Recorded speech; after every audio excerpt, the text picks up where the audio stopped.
다 함께 사도신경으로 신앙 고백하겠습니다.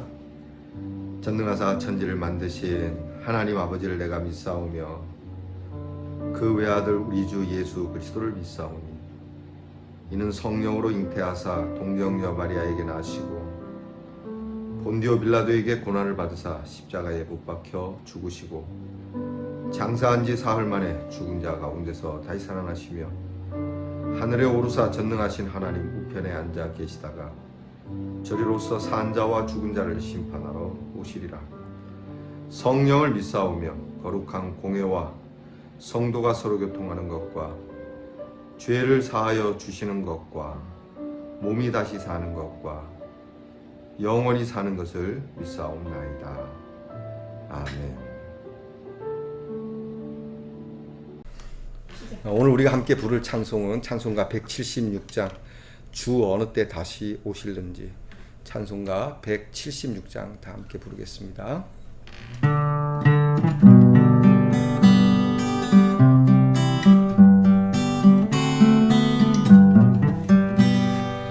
주 어느 때 다시 오실는지 아는 이가 없으니 등 밝히고 너는 깨어 있어 주를 반겨 맞으라.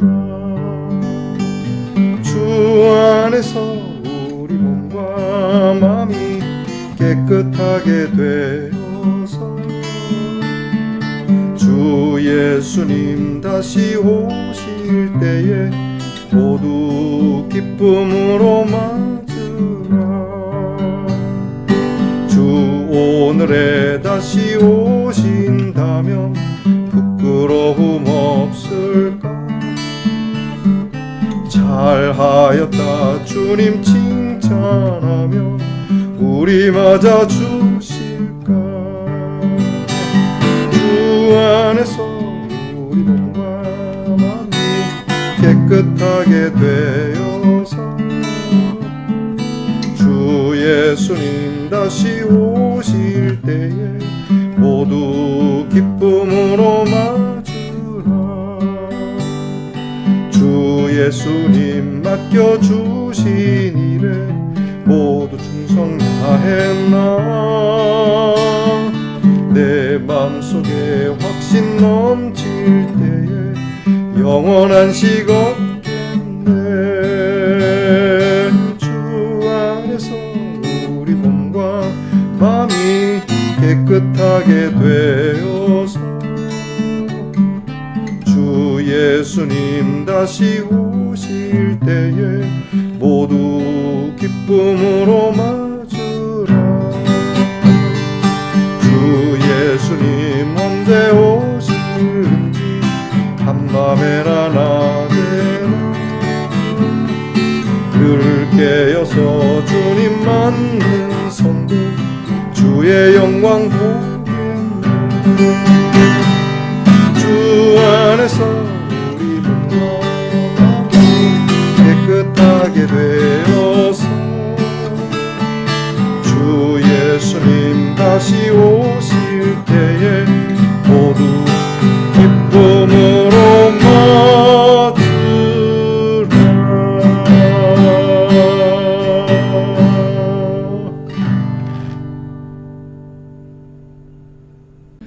우리 모두 다 함께 경건한 마음으로 기도드리겠습니다. 늘 깨어 있으라 말씀하시며 늘 깨어 있던 모습을 보여주신 우리 주님을 찬양합니다. 십자가를 앞에 두고도 깨어 기도하시며 아버지의 뜻대로 되기를 원하셨던 우리 주님을 닮게 해 주시옵소서. 하나님, 어느덧 인생을 여기까지 살아왔습니다. 앞으로 살아가야 할 날이 많지 않음을 압니다. 주님 언제 우리를 부르실지 또 언제 주께서 오실지 알 수는 없지만 늘 등을 밝히고 깨어있는 모습으로 주님을 맞을 수 있는 신앙이 되게 하옵소서. 주님, 우리가 이 땅에 발붙이고 살지만 하나님 나라를 바라봅니다. 우리가 짧은 인생을 사지만 영원한 생명을 소망합니다.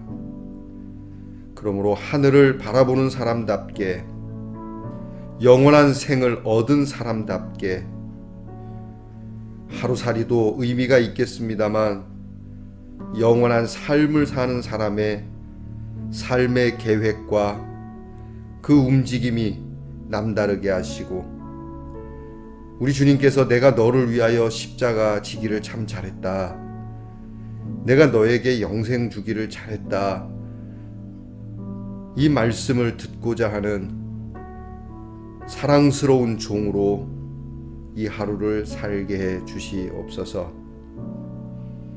허물 많은 저희들을 성결하게 하셨으니, 그리고 이 성결하게 하는 주의 은혜의 피가 강같이 오늘도 내일도 영원히 흐르니 주님의 은혜의 강에서 떠나지 않으며 매일매일 새롭게 한 걸음 한 걸음 주님을 향하여, 그 나라를 향하여 날마다 찬송하며 기도하며 감사하며 착한 일을 하며 살아가는 저희들 되게 하옵소서. 오늘도 하나님 나라의 귀한 복음을 만나는 이들에게 전하며 그 은혜와 그 사랑을 함께 나누며 즐거워하고 기뻐하는 복음의 사람들 되게 하옵시고, 우리 성도들에게 성령의 충만함을 부어주셔서 능히 사람으로 할 수 없는 일들과 놀라운 구속의 역사에 충만한 기적과 이사들이 넘치는 우리 예능교회가 되게 해 주시옵소서. 병든 자를 어루만져 주시고 치료의 날을 감하여 주시며 몸을 해하는 악한 병들이 떠나게 하시고, 우리를 추하게 만드는 것들이 한 길로 왔으나 열 길로 도망가는 하나님의 크신 치유의 역사가 나타나게 하옵소서. 마음에 상처받은 우리의 성도들 어루만져 주시고 위로해 주시며, 주의 이름을 부를 때마다 그 마음의 평강이 강처럼 폭포처럼 하나님 앞에서 주시는 그 시원하고 넘치는 기계가 충만하게 해 주시옵소서. 오늘도 우리 자녀들을 위하여 기도합니다. 공부하는 자녀들에게 꿈과 기대와 그 소망을 따라 지혜와 명철과 열정을 주시고, 군무로 수고하는 자녀들에게 건강과 안전과 용맹함을 주시며, 멀리 해와 객지에 나가 있는 우리의 자녀들의 발걸음을 지키사 하나를 가지고 나가면 좋은 것을 10가지를 가지고 들어오는 복된 나그네의 길이 되게 해 주시옵소서. 어디에 있든지 늘 하나님께서 눈동자처럼 살피시고 주님의 날개로 덮어주시고 감싸주시며 보호해 주시는 하루가 되게 하옵소서.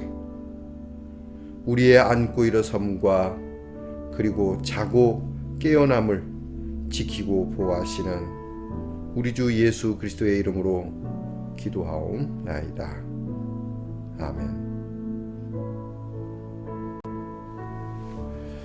오늘 우리가 함께 나눌 묵상의 말씀은 마태복음 22장입니다.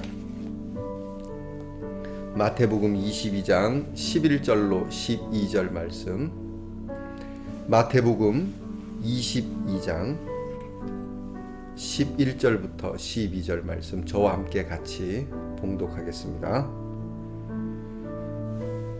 임금이 손님들을 보러 들어올새 거기서 예복을 입지 않은 한 사람을 보고 이르되 친구여 어찌하여 예복을 입지 않고 여기 들어왔느냐 하니 그가 아무 말도 못하거늘.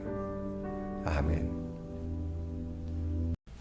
여러분 편안히 주무셨습니까? 어느덧 토요일입니다. 한 주 참 바쁘게 살아오셨을 텐데 또 바쁘게 살지 않으셨더라도 내일 거룩한 주일 우리 하나님 앞에 우리 모두가 모여서 드리는 귀한 예배를 기억하고 설레임으로 여러분께서 주일을 준비하는 날이 되기를 바랍니다. 오늘 사순절 34번째 날 우리 함께 나눌 묵상의 주제는 천국 잔치와 예복입니다. 함께 따라하겠습니다. 천국 잔치와 예복.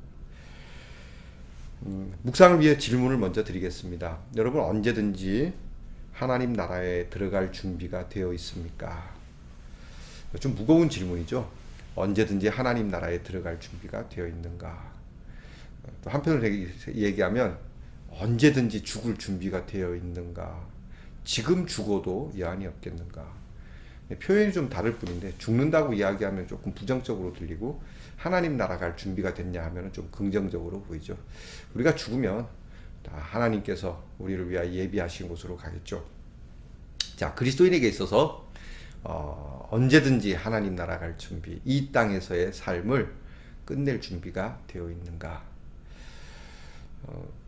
여러분 이 일에 대해서 준비가 되신 분들이 되기를 축복합니다. 이게 안 되면 항상 복잡한 겁니다. 너무 이 세상에 연연할 수밖에 없기 때문에. 그렇다고 이 세상을 대충 살라고 하는 건 아닙니다.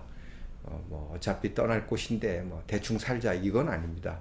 하루하루를 우리가 참 기쁨과 감사함과 정성을 다해서 살아야 되지만 여기가 우리의 본향은 아니라고 하는 것이죠. 예컨대 여러분들이 이제 여행을 가서 좋은 곳에 가서 며칠 숙박을 하고 지낼 수 있지만 그곳이 좋을 수도 있습니다. 그러나 결국은 가족들이 있는 고향으로 돌아가는 그러한 일이 되니까 그곳에서 뭐 우리가 정을 주고 그러면은 떠나기가 쉽지 않은 것이죠. 자, 어쨌든 여러분 우리가 하나님 나라에 들어갈 준비가 언제든 되어 있는가? 매일같이 물어야 됩니다. 예전에 그런 이야기를 직접 들은 적이 있어요. 제가 경로대학을 할 때인데 어른들에게 하나님 나라 갈 준비가 되어 있습니까? 그러니까 아멘 하더라고요. 그 노인분들이 좋잖아요. 어른들은 아무래도 하나님 나라가 가까우니까.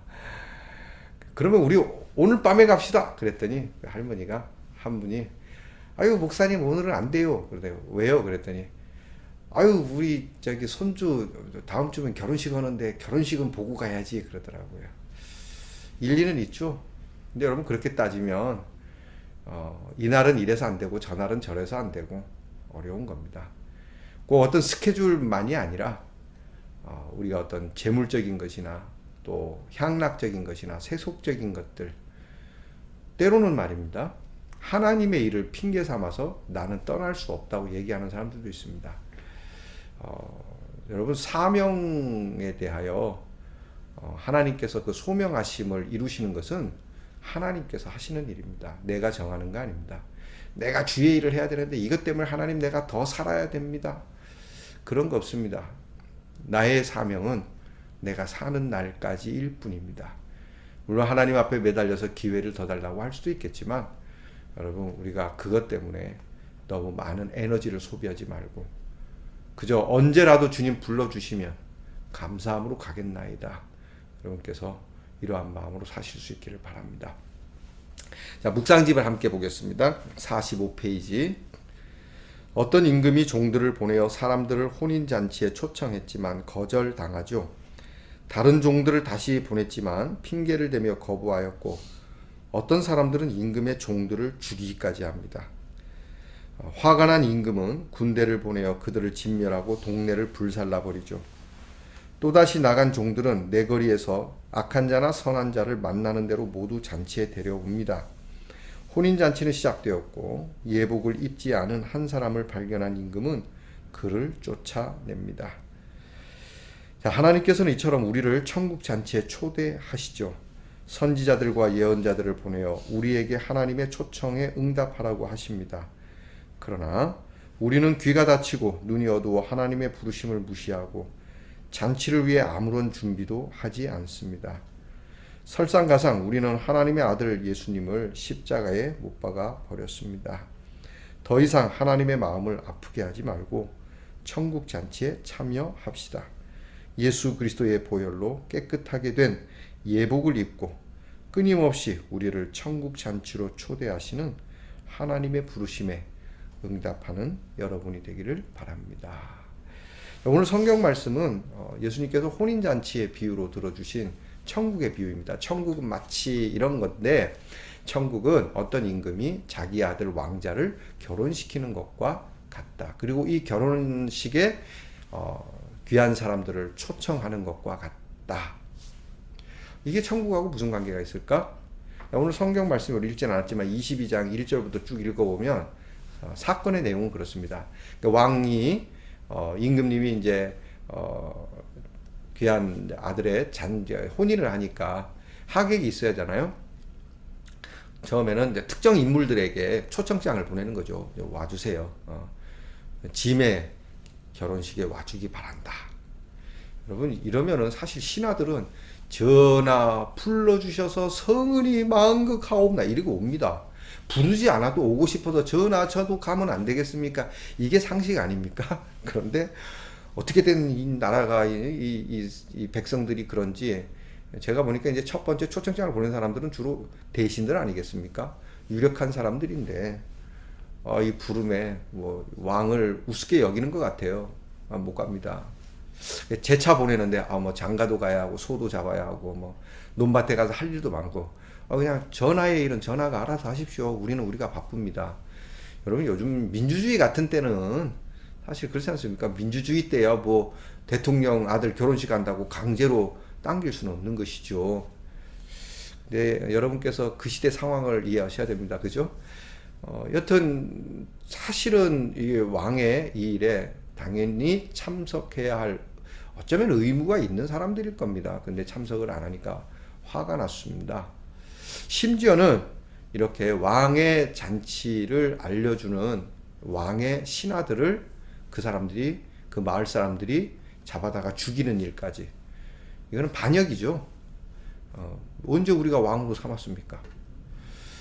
이 왕을 잘못 건들면 어적이 나는 겁니다. 요즘이야 정보가 빠삭한 시대고 그러니까 왕이 어떻다는 걸 알지만 예수님 시대만 해도 지금부터 한 2020년 전 아닙니까?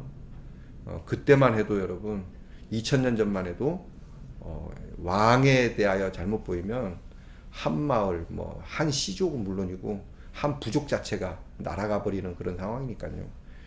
결국은 왕의 신하를 모욕하고 이 좋은 잔치에 와달라고 하는 것이 뭐가 나빠서 또 사실 간곡하게 와달라고 부탁하지 않아도 와야 될 사람들에게 종까지 보내서 이렇게 초청하는데도 종을 능멸하고 죽인 그 마을을 쑥대밭을 만들어 버립니다.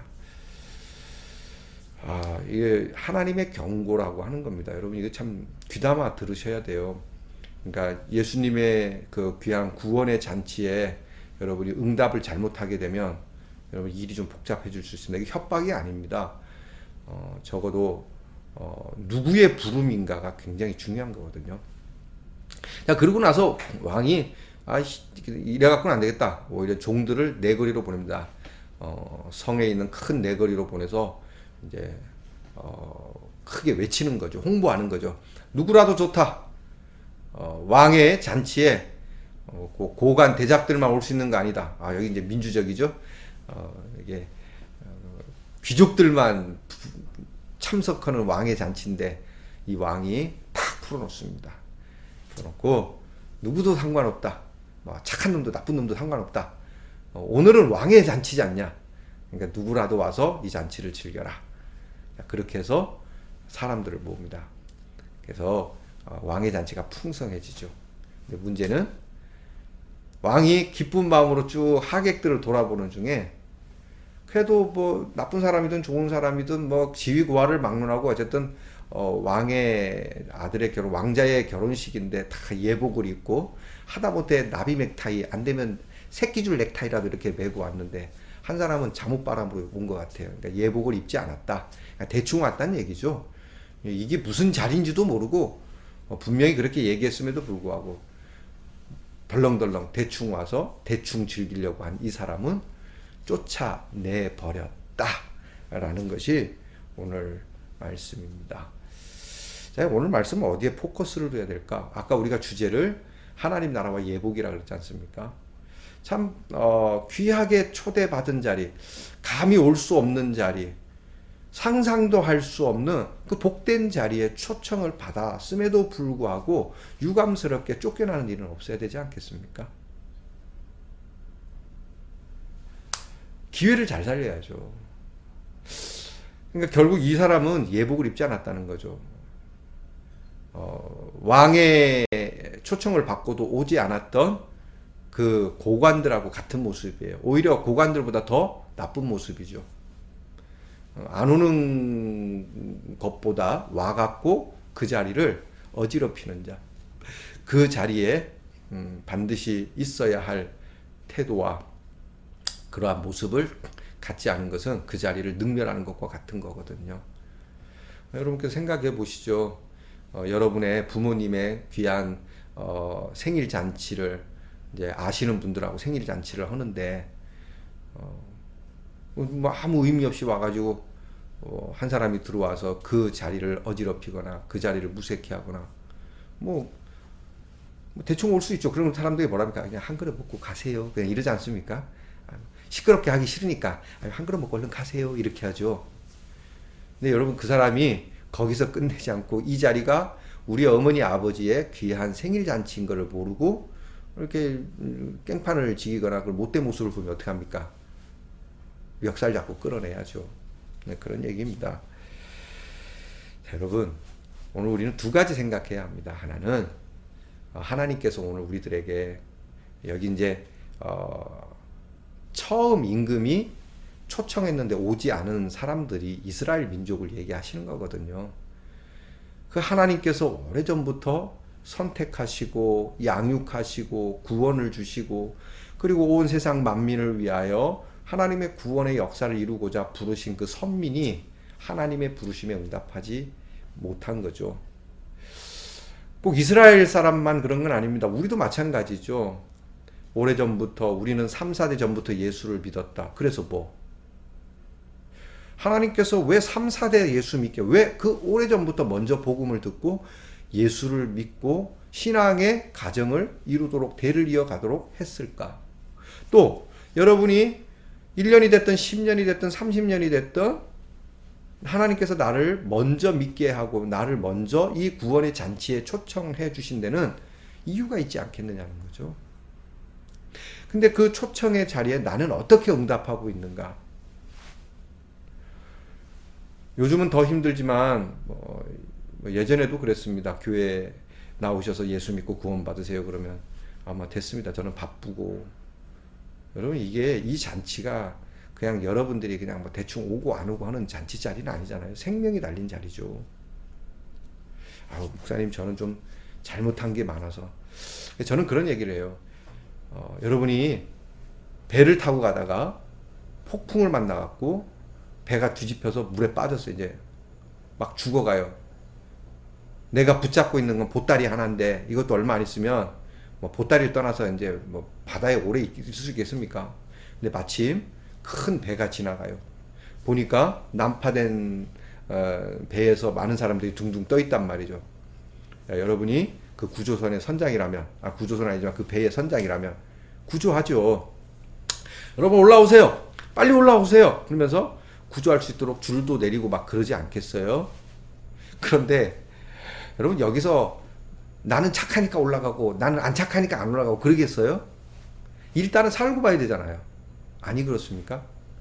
선장님이 착한 사람은 올라오고 나쁜 사람은 올라오지 마세요. 그러겠습니까? 일단은 살리고 보는 거죠. 하나님께서 우리에게 베푸신 그 구원의 은혜가 여기에 비교할 건 아니지만 그런 겁니다. 누구라도 오라. 누구라도 이렇게 나의 구원의 잔치에 오라고 하는데 내가 결정하고 내가 판단하고 여러분 그런 거 아닙니다. 그건 알량한 소리입니다. 내가 죽게 생겼는데 무슨 내가 영원한 형벌에 떨어지게 생겼는데 내가 무슨 착하고 안 착하고 네가 착하고 안 착하고 그런 게 중요한 게 아닙니다. 일단은 그 구원의 방주에 구조선에 올라타야 하는 것이죠. 예수를 믿어야 하는 것이죠. 자, 지금 이렇게 이스라엘이나 먼저 믿은 사람들에 대한 경고도 있고요. 또 하나는 늦게 믿은 사람들, 나중에 진짜 저작거리 나가서 아무라도 오라고, 이 왕의 잔치에 들어갈 수 없는 자격이지만 뜻하지 않은 이런 좋은 기회를 만나서 왕의 잔치에 가게 된, 늦게 구원받은 이방인들과 우리들. 그런데 그렇게 예수를 믿고서도 예수 그리스도의 보혈에 의한 예복이 없다면 그는 소용이 없다는 것이죠. 자, 여러분, 오늘 우리가 예수를 믿는 우리의 믿음이 과연 어떤가? 나는 정말 그리스도의 보혈의 피의 옷을 입고 있는가? 예수 십자가에 흘린 피로써 그대는 씻기어 있는가? 이것이 늘 확증되고 있는가? 더러운 죄 희게 하는 능력을 그대는 참 의지하는가? 우리 그 찬송 있지 않습니까? 예수의 보혈로 그대는 씻기어 있는가? 여러분, 이것을 날마다 우리가 확증해야 합니다. 주님께서 나를 씻어주신 그 은혜, 그것이 고마워서 오늘도 주님 앞에 엎드릴 때 이 귀한 천국의 잔치를 주신 하나님께 감사하고, 이 귀한 예복을 입고 있는 것을 하나님이 보면서 그리스도의 옷을 입고 있구나, 내 아들의 옷을 입고 있구나, 잘 왔다. 아무 옷이나 덜렁덜렁 입고 가서 여러분 당연하게 내가 그 자리에 있어야 할 사람인 것처럼 여러분 그렇게 굴지 마시기 바랍니다. 오늘도 여러분께서 정말 이 귀한 잔치가 무엇을 의미하고 무엇을 뜻하고, 이 잔치가 무엇인지, 그리고 이 잔치가 내게 어떻게 왔는지, 그리고 하나님의 이 천국의 잔치에 나는 무엇을 입고 가야 하는지, 돈푼이나 가지고 여러분 자랑거리나 가지고 그렇지 않습니다. 항상 온유하고 겸손하게 주의 보혈에 힘입어 나 같은 죄인 살리신 주 은혜 놀라와 잃었던 생명 찾았고 광명을 얻어 오늘 주님의 잔치에 있게 되었다라고 하는 진중한 고백만이 우리로 천국의 기쁨을 누릴 수 있다는 것을 잊지 마시길 주의 이름으로 축원합니다. 기도하겠습니다. 하나님, 하나님의 부르시는 음성에 순종하며 살게 하옵소서. 우리의 죄를 늘 회개하고 우리 주님과 함께 그렇게 살기를 원합니다. 주님, 우리 부르실 때에 아니라 핑계하지 아니하고 주님 부르실 때에 기쁨으로 그 부르심을 맞으며 주님 앞에 나아갈 때에 오직 우리 주 예수 그리스도의 보혈에 의한 흔적 외에는 아무것도 선보일 것이 없는 우리 그리스도인이 되게 해 주시옵소서. 주님, 불러주시는 것만도 영광입니다. 내일 부르셔도 좋고 10년 뒤에 부르셔도 좋고 오늘 밤에 부르셔도 좋은, 정말 구원에 대한 확신과 그 믿음이 충만한 우리 예능의 성도들이 다 되게 해 주시옵소서. 예수님 이름으로 기도하옵나이다. 아멘. 하늘에 계신 우리 아버지여, 이름이 거룩히 여김을 받으시오며 나라의 임하옵시며 뜻이 하늘에서 이루어진 것 같이 땅에서도 이루어지이다. 오늘날 우리에게 일용할 양식을 주옵시고 우리가 우리에게 죄지은 자를 사하여 준 것 같이 우리 죄를 사하여 주옵시고 우리를 시험에 들게 하지 마옵시고 다만 악에서 구하옵소서. 대개 나라와 권세와 영광이 아버지께 영원히 있사옵나이다. 아멘.